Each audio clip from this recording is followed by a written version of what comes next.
Hyderabad to Annapurna base camp day 1 పొద్దున్నే లేచి fresh అయిపోయి రూమ్ చెక్అౌట్ చేసి ఆ రిచోక్ పోయి జీప్ ఎక్కిన 1000 నేపాలీ రూపీస్ తీసుకుంటూ జీనుడాండా వరకు అక్కడ మధ్యలో పర్మిట్ చెక్ చేపించి జీప్ లో కూర్చున్నా. కొంచెం ముందుకు పోయిన తర్వాత రోడ్లన్నీ బాగున్నాయని చూసే లోపల నేను ఒకటే ఊపుతుండు.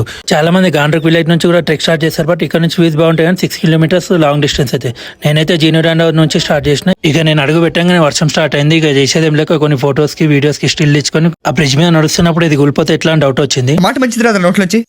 అది నూనె డ్రైనేజారా? బ్రిడ్జ్ ఎండ్ అయిన వెంటనే స్టెప్ స్టార్ట్ అయినాయి. అలా 2 hours ట్రెక్కింగ్ చేసిన తర్వాత ఎనర్జీ అయిపోయినట్టు అనిపిస్తే ఎలక్ట్రోల్ కలుపుకొని తాగిన. నన్ను నేను మోసుకోవడానికి కష్టపడుతుండే, ఇతనేమో 60-70 కిలోలు ఈజీగా మోసుకొని వెళ్తాను. ఆ పిక్కలు చూసినావా? పిక్కలు చూసావు భయ్యా, ఎన్ని కొండలెక్కితే మనకి ఇలా వస్తాయి.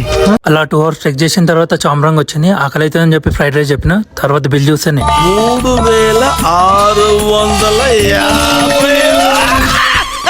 లంచ్ చేసుకొని లోవర్ సినిమాకి స్టార్ట్ అయిపోయినా. మధ్యలో ఇది టెంపుల్ కనిపిస్తే కొంచెం సేపు టైం పాస్ చేసుకొని ముందుకు వచ్చేసిన. అక్కడికి రాగానే చెక్ పోస్ట్ కనిపించింది. ఇక్కడ పర్మిట్ చూపించుకొని అలా లోవర్ సినిమాకి స్టార్ట్ అయిపోయినా. అలానే కిందికి దిగుతుంటే బుద్ధుడు టెంపుల్ కనిపించింది. దండం పెట్టుకుని అలా కిందికి పోతుంటే లోవర్ సినిమా వచ్చింది. దారికి అడ్డంగా నిలబడితే అడ్డగాడిది ఇలా తప్పుకో. అలసిపోయి అయిపోదాం అనుకున్న ప్రతిసారి హిమాలయాలు నన్ను తాడగట్టి లాగుతున్నట్టు అనిపించింది. జీనులో 11:30 స్టార్ట్ చేసిన ట్రెక్ చామ్రాంగ్ లోవర్ సినిమా అప్పర్ సినిమాలో అయిపోయినా.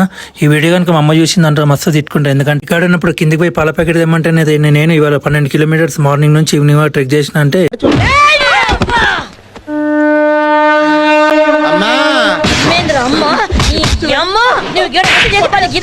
ఇక టైం 6:30 అవుతుంది అని చెప్పి అప్పర్ సినిమాలో స్టే తీసుకున్నా. ఫుడ్ పెట్టి కలిపి 1600 తీసుకురు. ఇవాళ కింద రేపు కలుద్దాం మళ్ళీ. బాయ్.